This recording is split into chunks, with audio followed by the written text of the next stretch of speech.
ఏపీలో మళ్ళీ కుండపోత వర్షాలు. ఏ జిల్లాల్లో వర్షం దంచి కొడుతుందో ఈ వార్త చూసే ముందు ఒక బిగ్ అప్డేట్ మీకు అందిస్తున్నా. హైదరాబాద్ మొత్తంలో ఉన్న బెస్ట్ ప్రాపర్టీస్ అన్నింటినీ ఒక వేదిక మీదకి తీసుకొస్తుంది సుమన్ టీవీ. అక్టోబర్ 18, 19వ తేదీల్లో హెచ్ఏసిసి నోవాటెల్లో జరిగే సుమన్ టీవీ ప్రాపర్టీ ఎక్స్పోలో best flats, villas, open plots Deepavali offers and డిస్కౌంట్స్తో అందుబాటులో ఉంటాయి. మీరు విజిట్ చేసి ప్రతి గంటకి ఒక గోల్డ్ కాయిన్ కూడా గెలుచుకునే ఛాన్స్ ఉంది. ఫ్యామిలీతో రండి, మీ డ్రీమ్ ప్రాపర్టీని సొంతం చేసుకోండి. ఇక ఇప్పుడు ఆ బ్రేకింగ్ న్యూస్ చూసేద్దాం. ఈశాన్య ఋతుపవనాల ప్రభావంతో ఏపీలో పలుచోట్ల వర్షాలు కురిసే అవకాశం ఉంది అని రాష్ట్ర విపత్తుల నిర్వహణ సంస్థ వెల్లడించింది. ముఖ్యంగా 3 జిల్లాల్లో పిడుగులతో కూడిన భారీ వర్షాలు పడతాయి. ప్రజలు అప్రమత్తంగా ఉండాలని చెప్పి వాతావరణ శాఖ హెచ్చరించింది. వాతావరణ శాఖ విడుదల చేసినటువంటి ప్రకటన ప్రకారం శనివారం రోజు నెల్లూరు, చిత్తూరు, తిరుపతి జిల్లాల్లో అక్కడక్కడ మోస్తరు నుంచి భారీ వర్షాలు పడతాయి. పిడుగులతో కూడినటువంటి వర్షం పడే అవకాశం ఉంది. పిడుగులు పడే అవకాశం ఉంది కాబట్టి ప్రజలు చాలా జాగ్రత్తలు పాటించాలి. వర్షం పడుతున్నటువంటి సమయంలో చెట్ల దగ్గర కానీ, భారీ హోర్డింగ్ల దగ్గర కానీ, విద్యుత్ స్తంభాల దగ్గర కానీ ఎవరూ కూడా ఉండొద్దు. బహిరంగ ప్రదేశాలకు వెళ్ళినప్పుడు జాగ్రత్తలు తీసుకోండి అని చాలా స్పష్టంగా వాతావరణ శాఖ తెలియజేసినటువంటి పరిస్థితి ఉంది. ఎందుకంటే గతంలో వర్షాలు పడుతున్నప్పుడు ఈ పిడుగుపాటులతోనే పదుల సంఖ్యలో ప్రజలు ప్రాణాలు కోల్పోయినటువంటి పరిస్థితి ఉంది.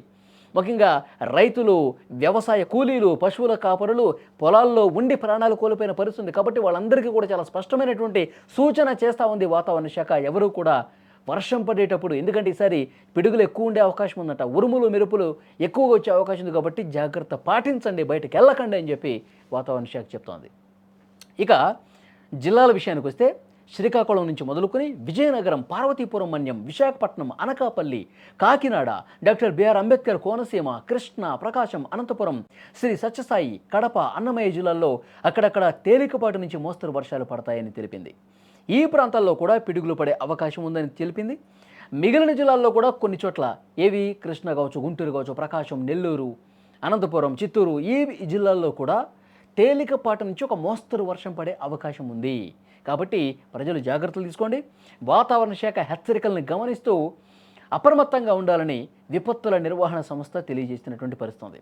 సో జిల్లాలో ఉన్నటువంటి అధికార యంత్రాంగం కూడా, కలెక్టర్ నుంచి మొదలుకొని స్థానిక అధికార యంత్రాంగం కూడా ఏమరపాటుగా ఉండకుండా ఎప్పటికప్పుడు పకడ్బందీగా చర్యలు తీసుకోవాలని చెప్పి కలెక్టర్ల నుంచి ఆదేశాలు ఆల్రెడీ వచ్చేసాయి. సో డెఫినెట్గా లోతట్టు ప్రాంతాలు ఏవైతే ఉన్నాయో శ్రీకాకుళం, విజయనగరం, విశాఖపట్నం, గోదావరి జిల్లాల్లో ఇక్కడ ఉన్నటువంటి లోతట్టు ప్రాంతాలు ఏవైతే ఉన్నాయో వాటిని ఒక కంట కనిపెడుతూ ఉండాలి. సో వాగులు, వంకలు పొంగి ప్రవహించేటప్పుడు జలాశయాలు పూర్తిగా ఉప్పొంగి ప్రవహించే అవకాశం కూడా ఉంది. లోతట్టు ప్రాంతాల వైపు ఎగువ నుంచి వస్తున్నటువంటి వర్షం కూడా ముంచెత్తే అవకాశం ఉన్న ప్రాంతాలు ఏవైతే ముందుగానే గుర్తించి అక్కడ చర్యలు తీసుకున్న పరిస్థితుంది. ఎక్కడైతే వాటర్ పూర్తిగా రోడ్ల మీద నిలిచిపోయి ఉంటుందో అక్కడ వేగంగా మళ్ళీ ఆ వాటర్ని తీసే విధంగా అధికారులు, మాన్సూన్ బృందాలు ఏవైతే ఉన్నాయో అవన్నీ కూడా అప్రమత్తంగా ఉన్నటువంటి పరిస్థితి ఉంది. మరొక 2 రోజుల పాటు, శనివారం, ఆదివారం పాటు ఈ 2 రోజులు కూడా వర్షాలు కురిసే అవకాశం ఉంది. ఇప్పుడు ఏవైతే వాతావరణ శాఖ జిల్లాలు చెప్పినాయో ఆ జిల్లాల ప్రజలు జాగ్రత్తలు పాటించాలని చెప్పి వాతావరణ శాఖ తెలియజేసింది.